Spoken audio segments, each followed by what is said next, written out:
Evacuation orders apply to roughly about 10% of South Florida residents. That means that the rest of us have to have a plan ahead in case we have to hunker down at home.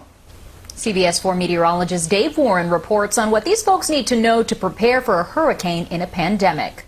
Actually, sheltering in place is actually a very good thing because the shelters are going to be tough this year with the coronavirus. So let's talk about what they need to do, particularly if you haven't gone through a hurricane before.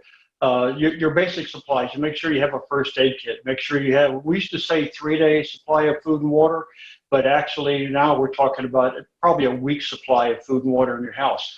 And I'm saying that because of the difficulty of getting supplies right now. If you go to Home Depot or Lowe's, they limit the amount of people in the store, and that may continue on. So it could take you a longer time to get the things you want. If you go to a Publix grocery store, Winn-Dixie, or Walmart, they're limiting the amount of people allowed in the store at a time. And if that doesn't change, that's going to slow things down. So let's say somebody's new to the area. Somebody's moved down. They've never gone through a hurricane before. I know you've gone through quite a few.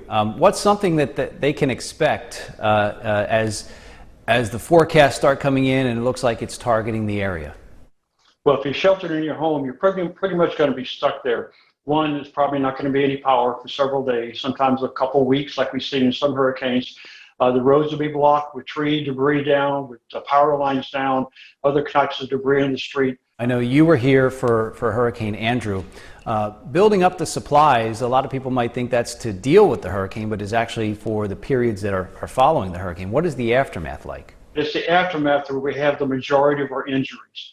People get out, they've been up all night, they're tired, they decide they want to start clearing the debris themselves. Sometimes they have a chainsaw or a generator, and that's a foreign object to most people who have not dealt with those things before.